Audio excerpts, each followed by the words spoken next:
EI. Let's begin with that. And for that, I want you to do a small thing. And I want to take you all back to visualizing yourself, say, for example, on a sports field. You heard that I'm a tennis coach. I've been one for over 20 years. In that time, I've spent a lot of time coaching little kids, starting from 3, 4, 5 years, going all the way to elderly people of 70. And somewhere along the way, I had the fortunate time to even spend a few months training a guy who had played the Olympics. So I've covered a whole gamut. That was a good fortune. You know, in between, I had an opportunity for 3 hours to stand alongside Boris Becker and coach with him. So that's my red letter day. But that was in the past and has nothing to do with EI except as far as I was concerned. I don't think it impacted Boris's EI very much. But coming back to the important thing of why I ask you to visualize yourself on a tennis court. You're in this place, a tennis academy, few courts, bunch of kids, few of us coaches, and surrounding us somewhere around are the parents of these kids. Very peaceful place. We're throwing balls at kids and they're enjoying. Kids are running around, laughing, having fun. Believe it or not, that is a steaming cauldron of emotion. You will be surprised to see that every possible emotion you can find in that little so-called joyous place. It's no different from being in a stadium with 10,000 screaming fans watching Bangalore Football Club, fighting it out with somebody else, and perhaps losing. It's no different. I coached a kid from the age of 3 all the way to 18, and one day she came to me and she was really upset. And she asked me, she reached up to the ITF levels, which means you play international. And somewhere along the journey, I don't know the date and time, but it struck in my, it was something that struck me, stayed in my mind. And she said, "Do you know what happened today, sir, in the match?" I asked her what happened. And she said, "Well, I was winning. I was 1 point away from victory. And then my opponent protested that call, and the umpire granted her that point, and see what happened, sir, I lost." Now you see what happens in that kind of context. At the other level, you have people in football like Zidane, who's supposed to be a usually calm person. All of a sudden, in the World Cup, he goes and headbutts somebody. Why? Why do these things happen? What's the basic cause for people who otherwise seem intellectually sound, who seem to be very calm, who seem to be otherwise very balanced, suddenly going, if I might use the word, a little crazy? There must be a reason for that. There's also another situation probably more related to the workplace. As you probably heard, I'm a coach. I'm an executive and leadership coach for a number of years. I coach a lot of senior managers, young people, people straight out of college and university, people trying to enter college and university, figuring out what careers to take. But the other day, I got a phone call from someone I was coaching, a lady, a chartered accountant and an MBA, and she said, "I haven't gone to work today." So what happened? She said, "I had a fight with my boss yesterday." Okay. "So why didn't you go to work?" "No, I didn't feel like going to work. I felt really good when I decided not to go to work. But now that I've got up, I feel terrible. I feel terrible because I think that, why did I do that? I shouldn't have done that. I could have stayed at home. Yes, maybe, but perhaps I should have gone to work." What's happening here? What's really happening to these people? Whether it's a small kid or whether it's a grown-up qualified professional in a business environment, whether it's people who you interact with in families, what is it that makes you behave in a way that makes you very uncomfortable in hindsight? What is it that makes you think back and wonder, should I have done something differently? But at that time, you just did it. That's where the whole business of emotional intelligence comes in. It was publicized. For those of you who don't know much about it, let me just take a quick show of hands. How many of you are very familiar with EI, other than my fellow panelists, please, whom I know are gurus? Yeah, we're very familiar with EI. Thank you. So I will request all those of you who know something about it to be patient with me. for the benefit of the overwhelming majority in this room who don't seem to know anything much about it, let me walk you through a little bit and set context. The word emotional intelligence, of course, in many ways can be said to be a broader version of emotional quotient, EQ, which very often people try to pair with IQ. But emotional intelligence got publicized by a gentleman called Daniel Goleman, who many of you are familiar with. He's written a number of books, excellent writer. I would, if you are interested in the topic, no better person to read than Daniel Goleman. And Daniel Goleman, in his book, Emotional Intelligence, he opened up the doors to an understanding of a topic that largely was restricted to a few specialized professionals. People in the field of psychology, counselors, coaches, and so on, but then it became opened up to a broader public. And in that, he really spoke about the fact that what really impacts you and me in the world of emotion. How is it that emotions rule us? What is it that we need to do to balance ourselves? That was what EI was all about. Now, emotions can vary across a spectrum. You may be surprised, or perhaps you already know, that as you listen to me here right now, there are lots of neurons working overtime inside our brains. We are familiar with that basic information, I'm sure. And how many of them? How many neurons? Over 1 trillion. There are over 1 trillion neurons that are, let me put it in a more dramatic way, firing away inside our heads as we sit. It's like the entire country's Diwali in your brain.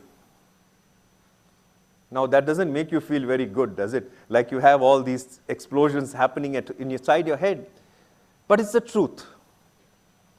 And so, to explore the truth, we need to understand what are the 4 or 5 components that bring this together. And for that, I want you to have a look at what Daniel Goleman said, and with some adaptations that I have brought into place. So, he spoke about 4 areas, and I will add a 5th dimension in a short while. The first one he spoke about, and look at the quadrant on that I have created in a way. One side I have said it's self, the other side it's to do with other people. Up there you have mindfulness, and below empowerment. Sometimes it's used as different words like regulation and so on. I just changed it a little bit for my benefit and for perhaps for yours. If you see one of the quadrants, the one that when you look at the screen is probably the right top corner, you're going to see what's called self-awareness. That's a topic in itself. It's probably my favorite topic, but today I will not spend too much time on that. And linked to that, if you inside yourself are going to improve self-awareness, it must go hand in hand with what we call self-management. And how do we do that? There's a big topic in itself too. If I'm going to be self-aware, that's not enough. I must add to it the element of being empowered to be able to manage myself. And you look to the other side, and you have what's called social awareness. How is it that I interact with somebody else? What is it I need to do to make that connection with someone else? How do I enhance that ability? And we all do that. There are very few people here, unless you have decided to spend the rest of it, as in ancient Indian mythology, we say people go and live out their life in Himalayas without having any human contact. But we are not like that.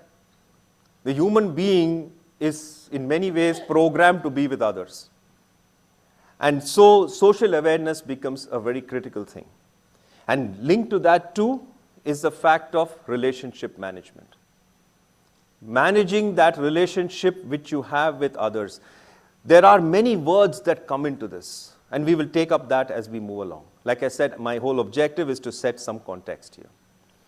So, if we were to look at these levels, and I said I would add another dimension to that, the first level was self-awareness, which is to do with yourself internally. How you manage, first become aware and how you manage it. Then there's the next level of social awareness, where you interact with somebody else. And not higher than that, but as a third layer, I've called that as systems awareness. And I will probably today spend a little time on that. This is not the conventional methodology that you will see anywhere, but it's a nice way to put it in perspective. The systems awareness, for the benefit of all of us sitting here in the MBA world, can also be called in some ways, in a simplified version, strategic awareness.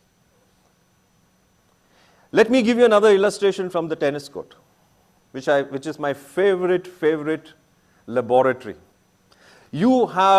Imagine you are Roger Federer or Serena Williams. You're going into this huge arena, the US Open, tens and thousands of screaming fans. You're going to play against somebody who's a really tough opponent. Self-awareness, social awareness of your opponent, and the third one is where it comes in. Now, for a Roger Federer, we would assume at that level he's pretty decently self-aware. Let's make that assumption. And in fact, in truth, he is, because he is such a great champion. And then you may have an opponent, let's say Nadal or Djokovic, whom Federer has played many times and knows pretty good what the game is like. Of course, every day is a unique day. But social awareness, let's give him a tick mark for that. Now we come to the third aspect. The third aspect is what's actually happening there. What's the strange thing for him on the third aspect of the systems awareness, where he has to work through his strategy? Put yourself in that state. You're standing there, around you, you have huge sound. You have lights flashing. You have advertising hoardings around you. Just visualize that. If it's an evening match, the temperature conditions could have cooled down. If it's morning, it would be warm. There could be a breeze in the room, in the stadium. You can add to that. You have heat, light, sound, everything coming in, and that is the systems awareness. Very often top players, and I'm talking after my conversations with them, they come in there and they soak in the atmosphere because that's important to them. That's what makes the difference in winning and losing in the first few games. They soak it in. And that's when they develop the strategy. If it has rained the previous day in France, the French Open, you may have a bit of a problem because there are patches on the court that might be wet. What would I do? What should I do? Those of us who follow cricket know all the time and trouble is taken by commentators to tell you the ground and pitch conditions. A champion should play in any pitch. But what makes the difference there? That's where strategy comes. I'll give you an example of two kids. One young girl comes to me, and with her, there's another boy I'm coaching. He's 21. She's all of 15. And they're going to play the same match in the same stadium. And it's rained the previous day. And the boy says, "Sir, I'm not going to play well. You know, sir, I never play very well when it rains. I'm worried I'll be slipping on those wet patches and the ball doesn't rise up well enough and all the stuff." And I asked the girl, "What would you do?" And she's a lot more experienced. And she said, "No problem." So what would you do? She said, "I will aim for those wet patches." You see the difference? That's fundamentally what strategic awareness is all about. And that is really what I want to focus on a little more today as we move forward. To do that, I put up a little logo there called Aware. Some years ago, I created a model of coaching called the Aware model, and I won't touch on that today except for showing you one slide, but it was based a lot on my work in this space. The Aware model was inspired by this quotation by Thich Nhat Hanh, whom you may have heard of, a very famous, extremely evolved Buddhist monk from Vietnam. Awareness is like the sun, he said. When it shines on things, they're transformed. So EI really sets the context for that. And in this little model that'll take me a long time to share, but basically just to tell you there are 5 components to that. And you will come across this as I continue my brief presentation. There's awakening, willpower, action, reflection, and engagement. The focus will be more on engagement. But what we are going to pick up is the first part, which is self-awareness. And why is being self-aware so important for you and me? Why is it so important? Can I live without being self-aware? Of course I can. Many of us do. In fact, most of us do. As a coach, and I'm sure many of my colleagues who will join us later will testify to that, the biggest problem we face is on a scale of 1 to 10, if I were to measure self-awareness, for many of us in this room, it wouldn't be as high as we would like it to be, because it's not easy. And self-awareness is necessary, as you can see from the screen of the words of Abraham Maslow, whose name everybody knows. He said, if you want to bring about any positive change, let me add that, in somebody else, it is important for that person to become aware. But then, Thales, who was one of the 8 sages of Greece, said that it's not easy at all. And he said it way back, God knows, 3,000 years ago. They came to that conclusion. Nothing much has changed. Nothing has changed. He said the most difficult thing in life is to know yourself. So big deal. On the one side, I need to know myself, and I know it's really difficult. And to compound it, in more recent times, J. Krishnamurti, the great philosopher, whom I had when I was a very little boy, I had the privilege of studying in his school and listening to him many times. Didn't understand much then. The important thing about J. Krishnamurti was, he said, to understand the whole operations of one's own mind, he said, requires a great deal of insight, a great deal of inquiry without condemnation. The problem is, whenever you think of yourself, this is the biggest problem. This is the impact of EI. Whenever you start evaluating anything about yourself, I challenge you to do that without being self-critical. Without beating yourself up in some form and saying, I could have done better. I shouldn't have done that. It's one of the most challenging things.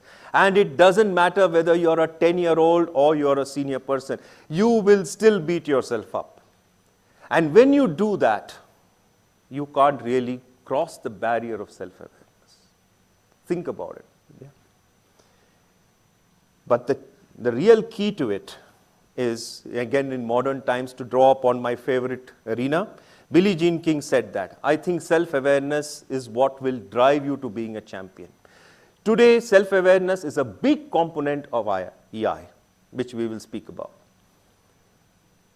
So on inner awareness, without taking too much more time, one of the big problems that holds us back from being self-aware is the flood of thoughts that come into our mind all the time. As I speak to you now, I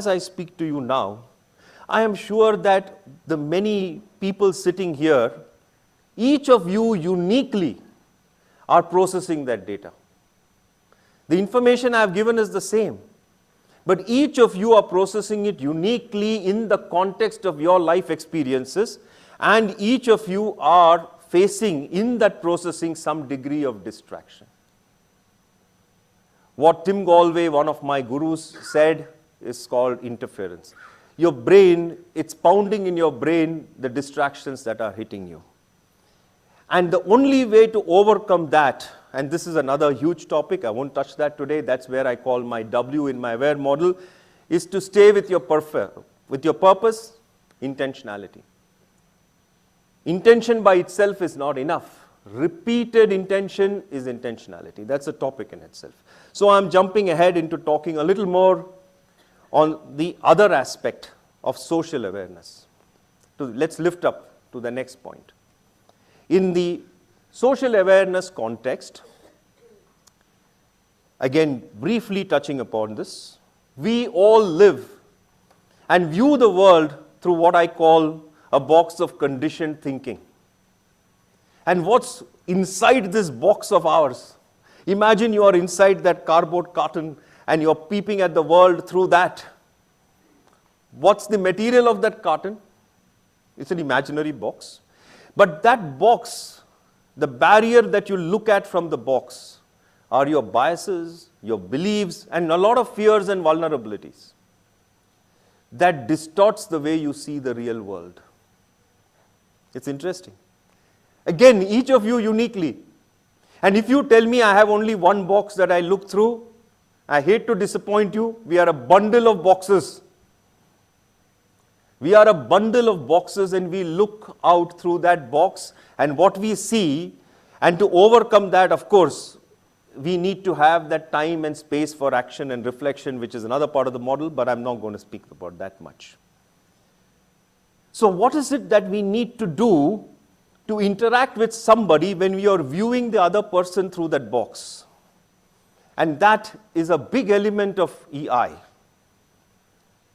They call it empathy. They call it empathy. It's one way that you get out of the box by trying to look at someone else. I would like to add to that. I'd like to add to that by saying it's not enough to be empathetic. I'm sure all of you know empathy, as different from sympathy. Yeah. We know empathy means trying to think like somebody else, feel like somebody else, try to be like somebody else. That's all very good. But that doesn't carry you very far. To take you to the next level is what I would say active empathy, which means you ask these questions to yourself when you interact with somebody else. Do I know what your challenges are? Am I adding to them? Is my box of conditioned thinking blocking possible outcomes that can be there between you and me? And do I feel good about helping you? Can I help you? We stop short of that. Most people are very happy to feel, oh, I know how you feel, yeah, I know. And we walk away. But that very few, and this is where Thich Nhat Hanh also mentions it, very few people take that next jump to be more active. That's where emotional intelligence comes in. Go beyond the empathetic path. And I'd like to now move in to the third level, which is the systems awareness. This is something that will appeal to all of you. In the next few minutes, I'd like to touch upon that. My work in recent times, I have had the very great privilege of working with somebody whose name I will share in this field. And I got to meet him through somebody else, a great tennis coach called Tim Galway, with whom I am now working. I studied the works of Galway for 6-7 years, and something happened. The forces of the universe conspired to benefit me, and in December I met him. His name is Timothy Galway. He sold over 1 million copies of the book, The Inner Game.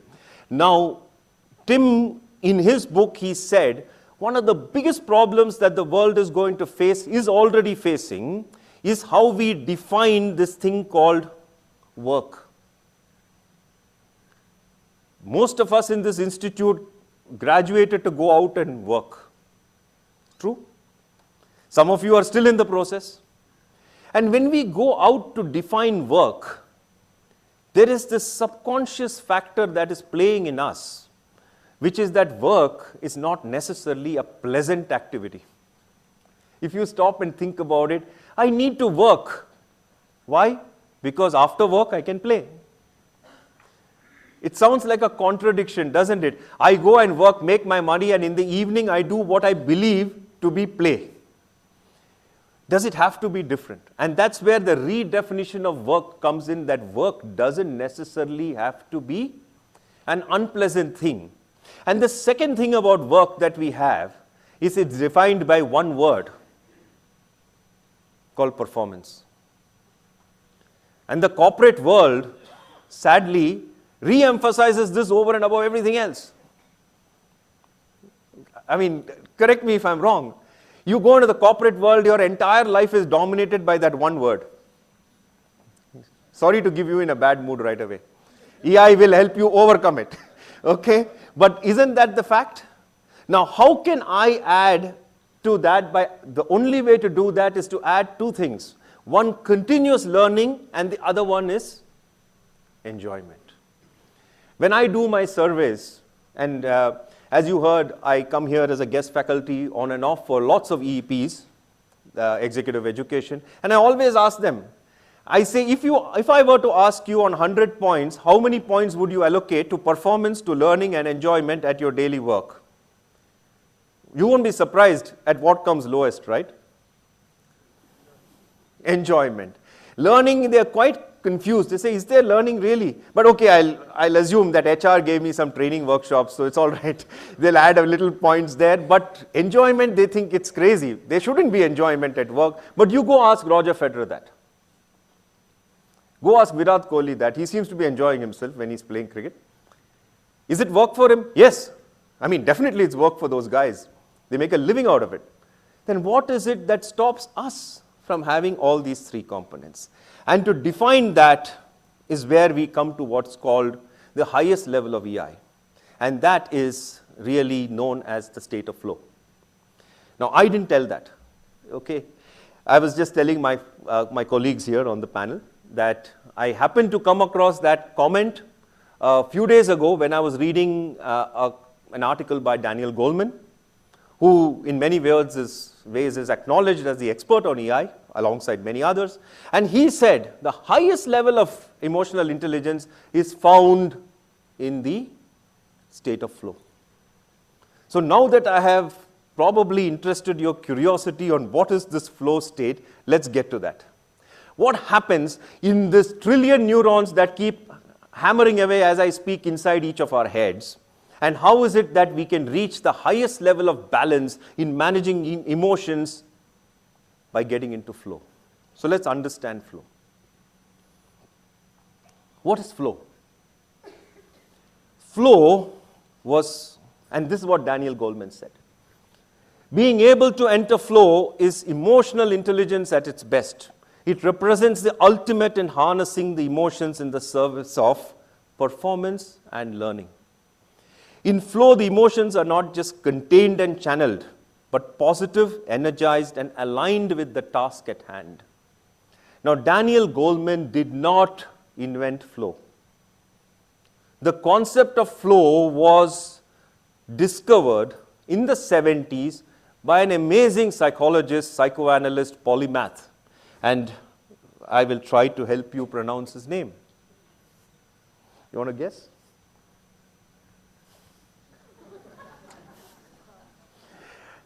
Well, okay. He is someone very well known to me now, my good fortune. I am a global solutions partner with his organization. And he's come up with this, his team has come up with this amazing program and product called Flickbee. But that's for another day and time. Now, what did Mihai, cheek sent me high, say?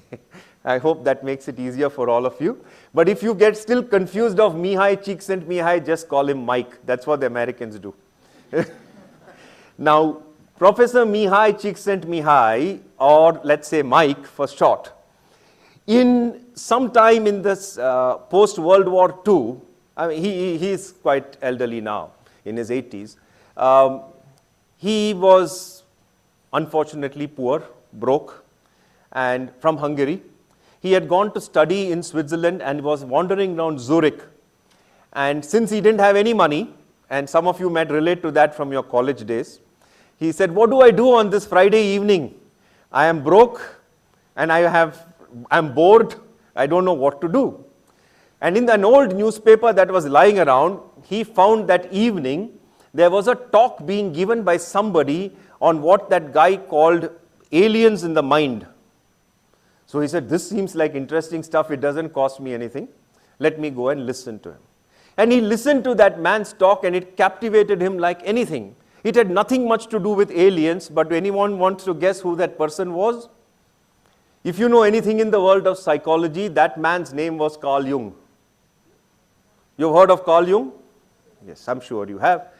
Sigmund Freud, followed by Carl Jung, were the great names and legends in the world of psychology. And Carl Jung's words so inspired this young man, Professor Mike, that he, of course, his journeys took him to Claremont in US, where he now lives. And he spent a lot of time saying many psychologists are working on the problems of the mind, mental illness. I would like to do the opposite. Let me work on what makes people happy. And his studies of happiness ended up with this, where he discovered the state of flow, where he said the happiest people spend much time in a state of flow. The state in which people are so involved that nothing else seems to matter. It's so enjoyable that they will keep doing it even at great cost for the sake of doing it. And time stands still. Have you ever come across a time when you did something and you discovered later that you were probably spent 3 hours at it, but it seemed like half an hour? You were so engrossed, so happy. Haven't you all experienced that at times? That is the beginning of the state of flow. And if I tell you the mechanism to get there, wouldn't you like to remain there all the time? That's a happy place to be. Who wants to be in sad places? So what is it to get into flow? Being in the zone is what the athletes call it, but it's not necessarily flow. It's only a part of flow. Flow is actually what is called an optimal state of consciousness. It is that peak state where you perform but also feel your best. Sometimes we perform but don't feel good.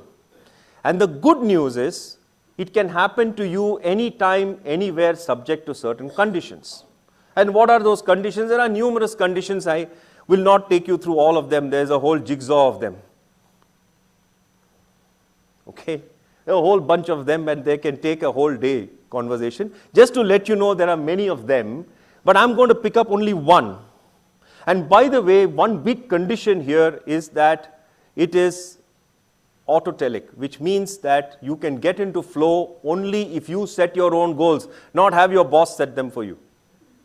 Okay? And the boss you can define any which way, whether it's at home or outside.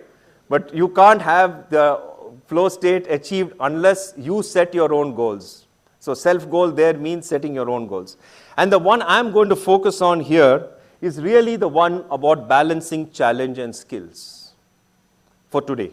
All the rest are important. Action awareness, as we spoke about, no fears of failure. You can go through that at time, given time. So let's talk about how to find flow, one of the conditions. And one of the conditions of finding flow is if you start an activity and that activity happens to be right at the bottom where that little dot is there, whatever it was, I decided to learn to play the guitar, the violin, I decided to write a book, I decided to start learning tennis, or whatever. In the beginning, I'm a zero. That's where I am. And as I learn, it's not so difficult. It becomes quite easy. In fact, I do better and better as I go along every day. Life is good. And when anything becomes too easy, what's the normal human tendency? To increase the challenge. It's like Sudoku level 1. I don't even look at it in the paper anymore. I wait for the next day's level 2. Because I'm too good for level 1, right? And you bump up the challenge and then you hit the flow sometime along the way. But then you don't know when to stop. And you increase it more. And you add more challenge. And then suddenly one day it's too hard, much too hard. You're now at level 4 and you slide down to level 3. Or you work seriously hard and then you master it and then you get into flow. And then you are not content, so you bump it up again. And so the cycle continues. So you get onto what's called a steep learning curve. And whenever you happen to find that what your skill level is exactly matching the challenge you took, you remain in flow. Now this is the good news. The trouble here is the complexity comes when if you are on this path, this continuing path, it's very good as far as you're concerned. What about the social side of things? What about when you have a team you work with in office? What would you do to make everybody get into flow? It's all very good for you to be in flow at the cost of everyone else. How can I have the whole army in flow? And that's the key. Balance, challenge, and skill is one step to get everybody in flow. And when you do that, the community thrives. That is the highest level of EI that I wanted to speak about today. To set a context for us to lift this conversation to any heights that you want to take it, since I have the benefit of having really qualified people join me in a short while.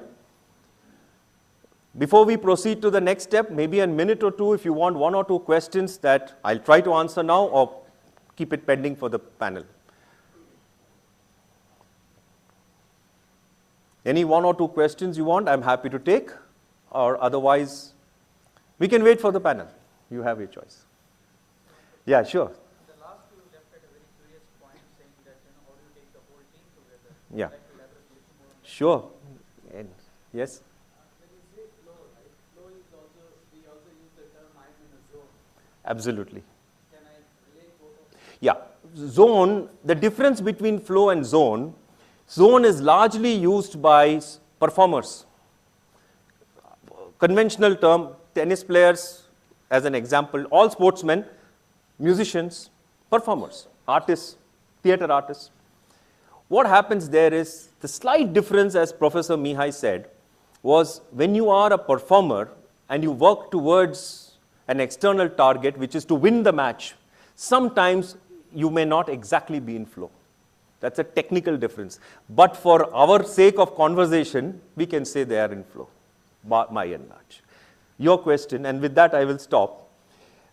The work done by Professor Mihai in recent times is this product called Flickbee, which is a leadership development product. It's a simulation game. We are moving on that path of training people to get, among other things, emotional intelligence in the workplace. It's a skill building activity. And once you practice that and you start working in the workplace, the key to it is that if you have a team with you, and the team doesn't have to be workplace, it can be home also, always before you set a task, question whether that task is matching that person's skill and ability. If it is pushing too much, you're going to stress the person out. If it is too little, you're going to make him bored. Am I right?